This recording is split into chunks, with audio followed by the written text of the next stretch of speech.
Good morning students. Today we are going to see about 9th standard science unit 1 measurement, and you learn about unit prefixes and rules and convention for writing SI units and their symbols.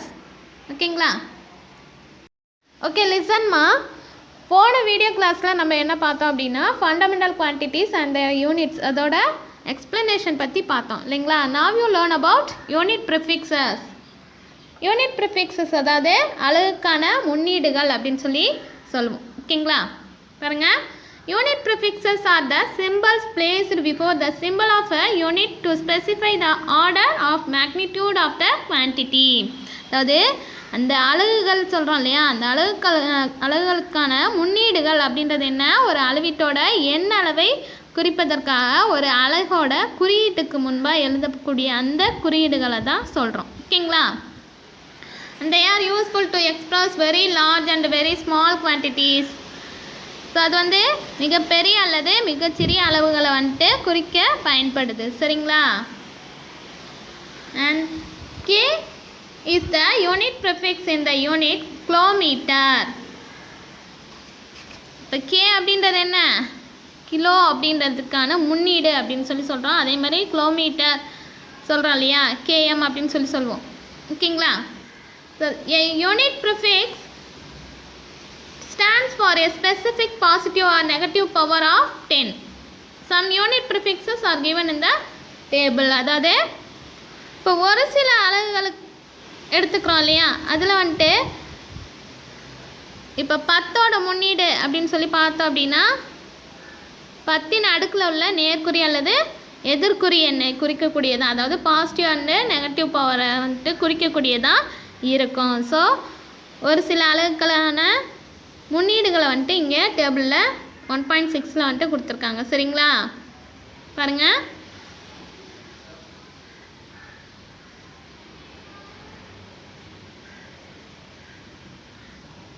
Power of 10 prefix and symbol கொடுத்துருக்காங்களா? So 10^15 அப்படின்றது peta அப்படின்னு சொல்லி சொல்வோம். ஓகேங்களா? So அதோட symbol capital P. and 10^12 tera. ஓகேங்களா? and simple capital D. 10^9 அப்படின்றது என்ன, ஜிகா அப்படின்னு சொல்லி சொல்லுவோம். ஸோ அதோட சிம்பிள் கேபிட்டல் ஜி. and 10^6 அப்படின்றது மெகா. ஓகேங்களா? ஸோ இதுக்கு கேபிட்டல் எம் சிம்பிள். and 10^3 அப்படின்றப்ப கிலோ. ஸோ அதுக்கு ஸ்மால் லெட்டர் கே. ஓகேங்களா? and 10^2 அதாவது 10 ஸ்கொயர் அப்படின்னு கூட சொல்லலாம். ஓகேங்களா? ஸோ இங்கே ஹெக்டோ அப்படின்னு சொல்லி சொல்லுவோம். ஓகேங்களா? ஹெக்டா அப்படின்றப்ப ஸ்மால் ஹெச். ஓகேங்களா? and 10^1 deca d a. and 10^-1 deci. ஓகேங்களா? Small d. and 10^-2 centi small c. 10^-3 milli. ஓகேங்களா? அப்போ ஸ்மால் எம். அண்ட் 10^-6 அப்படின்றத மைக்ரோ அப்படின்னு சொல்லி சொல்லுவோம். அதுக்கான சிம்பிள் தான் இது. ஓகேங்களா? அண்ட் 10^-9 அப்படின்றது நேனோ. ஓகேங்களா? நேனோ அப்படின்றப்ப ஸ்மால் என். Then 10^-12 pico. ஓகேங்களா? So small p. அண்ட் 10^-15 அப்படின்றது ஃபெம்டோ அப்படின்னு சொல்லி சொல்லுவோம். அதுக்கு ஸ்மால் எஃப் அப்படின்றது சிம்பிள். ஓகேங்களா? And the physical quantities vary in different proportion like from 10^-15 m being the diameter of nucleus to 10^26 m being the distance between two stars and 9.11 into 10^-31 kilogram being the mass of electron to 2.2 into 10^41 kilogram being the mass of the Milky Way galaxy. So இங்கே இயற்பியல் அளவீடோட மதிப்புகள் வந்துட்டு மிகப்பெரிய அளவில் மாறுபடக்கூடியதாக இருக்குது. சரிங்களா? அதே மாதிரி நம்ம அணுவோட உட்கருவோட ஆரத்தை வந்துட்டு 10^-15 அப்படின்னு சொல்லி சொல்கிறோம். இரு விண்மீன்களுக்கு இடையே இருக்கக்கூடிய அந்த தொலைவை தான் என்னன்னு சொல்கிறோம், 10^26 மீட்டர் அப்படின்னு குறிக்கிறோம். ஓகேங்களா? ஸோ இங்கே பார்த்தோம் அப்படின்னா எலக்ட்ரானோட நிறைய வந்துட்டு 9.11 × 10⁻31 கிலோகிராமில் வந்துட்டு சொல்லியிருக்காங்க. அதே மாதிரி இந்த மில்கி வே கேலக்ஸி, அதாவது நம்மளோட பால்வெளி திரள் அண்டம் இருக்கு இல்லையா, அதோட நிறைய எடுத்துக்கிட்டோம் அப்படின்னா 2.2 × 10⁻41 கிலோகிராம் இருக்கும். சரிங்களா? நெக்ஸ்ட் பாருங்க, rules and conventions for writing SI units and their symbols. So இங்கே பார்த்தோம் அப்படின்னா எஸ்ஐ அலகுகளை வந்துட்டு எழுதுறதுக்கு நம்ம என்னென்ன விதிகளை வந்துட்டு பின்பற்றணும் அப்படின்றது தான். சரிங்களா? ஸோ ஃபர்ஸ்ட் பார்த்தோம் அப்படின்னா the units named after scientists are not written with a capital letter, capital initial letter. For example, Newton, Henry, Ampere and Watt. So இங்கே அறிவியல் அறிஞர்களோட பேரை வந்துட்டு நம்ம குறிக்கும்போது அதை வந்துட்டு யூனிட்டாக எழுதுகிறோம் அப்படின்னா முதல் எழுத்து பெரிய எழுத்தாக வந்துட்டு இருக்கக்கூடாது. சரிங்களா? கேபிட்டல் லெட்டரில் வந்துட்டு நம்ம எழுதக்கூடாது. ஓகேங்களா?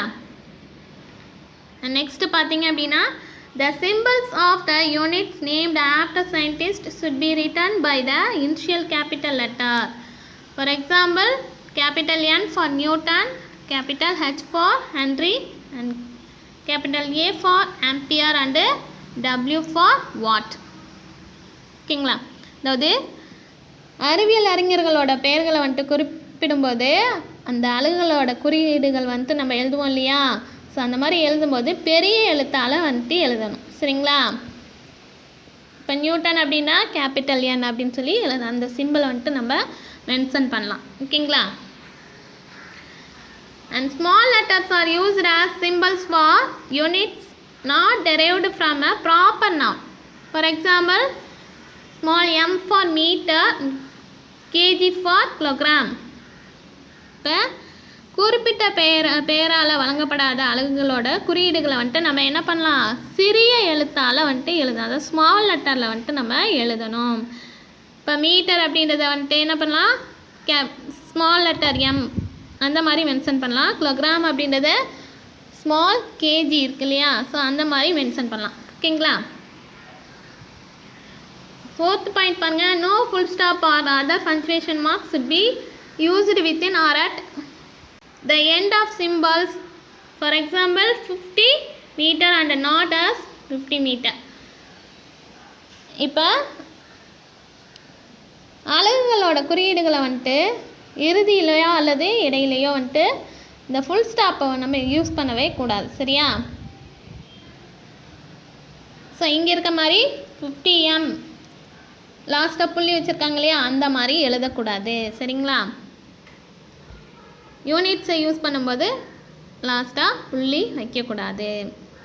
அடுத்து fifth point, the symbols of the units are not expressed in plural form. For example 10 kilogram not as 10 kgs. அதாவது இப்போ கேஜின்னு கொடுத்துருக்காங்க இல்லையா, ஸோ இதை கேஜிஎஸ், அதாவது எஸ் அப்படின்றத சேர்க்கக்கூடாது. ஓகேங்க? ப்ளூரல் ஃபார்மில் நம்ம எழுதக்கூடாது. ஓகேங்களா? யூனிட் எப்பயுமே ப்ளூரல் ஃபார்மில் எழுதக்கூடாது. சிக்ஸ்த் பாயிண்ட் பாருங்கள், when temperature is expressed in Kelvin, the degree sign is omitted. For example, 283 Kelvin not as 283 degree Kelvin. If expressed in Celsius scale, degree sign should be included. Example பாருங்க, 100 degree Celsius not as 100 Celsius and 108 degree Fahrenheit not as 108 Fahrenheit. அதாவது கெல்வினில் use பண்ணும்போது degree sign வந்துட்டு நம்ம போடக்கூடாது. அதுவே செல்சியஸாக இருந்தாலும் ஃபேரன்ஹீட்டாக இருந்தாலும் நம்ம அந்த டிகிரி சைன் வந்துட்டு யூஸ் பண்ணணும். சரிங்களா? And use of solidus is recommended for indicating a division of one unit symbol by another unit symbol. Not more than one solidus is used. For example, meter second power minus 1 or meter per second. And joule per Kelvin per mole should be joule Kelvin power minus 1 mole power minus 1. இப்போ அலகுகளோட குறியீடுகளை வந்துட்டு வகுக்கும்போது அந்த சரிவு கோடு போடுறோம் இல்லையா, so அந்த மாதிரி ஒன்றுக்கு மேற்பட்ட சரிவு கோடை வந்துட்டு பயன்படுத்தக்கூடாது. சரிங்களா? அதாவது ஏதாவது ஒரு இடத்துல மட்டும்தான் யூஸ் பண்ணணும், நிறைய இடத்துல அந்த மாதிரி யூஸ் பண்ணக்கூடாது. The number and the unit should be separated by a space. For example, 15 kilogram meter second power minus 1 not as 15 kilogram meter second power minus 1. இங்கே பார்த்தோம் அப்படின்னா எண் மதிப்புக்கும் அளவுக்கு இடையே இடைவெளி இட வேண்டும், அதாவது ஸ்பேஸ் விடணுமா. சரிங்களா? ஸோ ஸ்பேஸ் இல்லாமல் நெருக்கமாக எழுதக்கூடாது. ஓகேவா? உங்கள் புக்கில் ரெண்டுமே ஒரே மாதிரி கொடுத்துருக்காங்க. ஸோ இங்கே ஸ்பேஸ் இருக்குது இல்லையா, ஸோ இந்த மாதிரி தான் எழுதணும், ஸ்பேஸ் விட்டு தான், அதாவது இந்த நம்பருக்கும் யூனிட்டுக்கும் இடையில ஸ்பேஸ் இருக்கணும். நெக்ஸ்ட் பாருங்கள், accepted symbols alone should be used. For example, ampere should not be written as amp and second should not be written as second. அதாவது நம்ம இப்போ ஏற்றுக்கொள்ளப்பட்ட குறியீடுகளை மட்டும்தான் நம்ம பயன்படுத்தணும். சரிங்களா? ஆம்பியர் அப்படின்றது வந்துட்டு ஆம்ப் அப்படின்னு சொல்லி சுருக்கமாக எழுதக்கூடாது. ஓகேங்களா? The numerical values of physical quantities should be written in scientific form. For example, the density of mercury should be written as 1.36 into 10 power 4 kilogram meter power minus 3 not as 13,600 kilogram meter power minus 3. அதாவது எந்த ஒரு இயற்பியல் அளவையும் வந்துட்டு எண் மதிப்பையும் அறிவியல் முறைப்படியே தான் நம்ம எழுதணும். அதாவது பாதரசத்தோட அடர்த்தி கொடுத்துருக்காங்க, டென்சிட்டி கேட்டிருக்கு, மெர்க்குரியோட டென்சிட்டி கொடுத்துருக்காங்க இல்லையா, 13,600 கிலோகிராம் மீட்டர் பவர் minus 3 அப்படின்னு சொல்லி எழுதாமல் நம்ம என்ன பண்ணணும், 1.36 into 10 power 4 kilogram metre power minus 3 அப்படின்னு தான் எழுதணும். சரிங்களா? அதோட முழு மதிப்பீடை வந்துட்டு நம்ம கொடுக்கக்கூடாது. சரிங்களா? ஓகேம்மா, நெக்ஸ்ட் கிளாஸில் நம்ம vernier calliper and screw gauge பற்றி பார்க்கலாம். ஓகேங்களா? Thank you to all.